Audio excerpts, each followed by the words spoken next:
Sveiki sugrįžę socialinių tinklų nindzės. Paskutinėme vaizdo įraše gilinomės į įdomų socialinių tinklų pasaulį. O šiandien iš arčiau pažvelgsime į nemažiau svarbų dalyką – kaip užtikrinti saugumą naršant internete. Pakalbėkime apie pavojus, kaip apsisaugoti ir ką daryti bei ko nedaryti, kad socialiniai tinklai būtų ir įdomus, ir saugus. Pasiruošę? Pradėkime! Naudojantis socialiniais tinklais visada kyla tam tikra rizika, todėl reikėtų atkreipti dėmesį į šiuos aspektus. Būkite atsargus dėl sukčiavimo ir bandymų sukčiauti.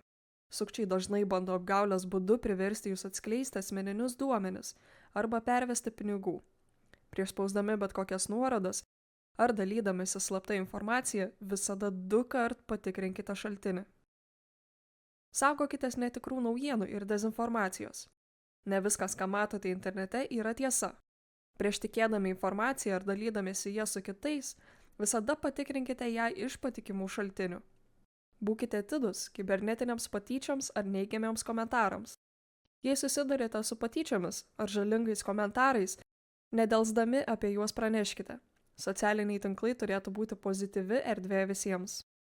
Kaip elgtis internete? Būkite pagarbus. Elkite su kitais maloniai ir pagarbiai. Dalyvaukite pokalbiuose skatinančiose pozityvę sąveiką. Saugokite savo privatumą. Naudokitės privatumo nustatymais, kad kontroliuotumėte, kas gali matyti jūsų asmeninę informaciją. Nesidalinkite jautrią informaciją viešai. Patikrinkite informaciją. Prieš dalydamiesi naujienomis ar straipsniais, visada patikrinkite faktus.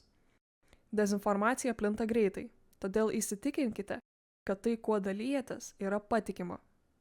Naudokite stiprius slaptažodžius.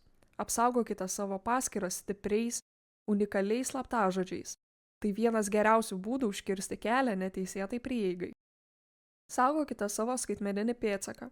Atminkite, kad viskas, ką paskelbsite internete, gali ten likti visam laikui. Gerai pagalvokite prieš dalydamiesi tuo, dėl ko galite gailėtis. Kaip nesielgti internete? Nesidalykite per daug. Venkite dalytis asmeninę informaciją, kuri gali kelti pavojų jūsų saugumui ar privatumui. Neskelbkite, kai esate prastai nusiteikęs. Jei jaučiatės nusiminęs ar supykęs, palaukite prieš skelbdami žinutę. Dėl emocinių reakcijų vėliau galite gailėtis. Nekopijuokite turinio be nuorodos. Dalydamiesi turiniu, visada nurodykite pirminį kūrėją. Gerbkite kitų darbą ir kūrybiškumą. Ir tai yra šiandienos vaizdo įrašo pabaiga. Nors aptarėme keletą svarbių pavojų ir geriausios praktikos pavyzdžių, nesijaudinkite. Jei laikysite šių veiksmų, jūsų kelionė socialiniuose tinkluose bus saugi ir sklandi. Todėl galėsite mėgautis visomis jos teikiamomis pramogomis. Kitame vaizdo įraše nagrinėsime kai kurias populiariausias platformas. Susidomėjote? Nes aš tai labai. Jums liko tik vienas žingsnis iki to, kad taptumėte tikra socialinių tinklų nindzė. Iki pasimatymo kitą kartą.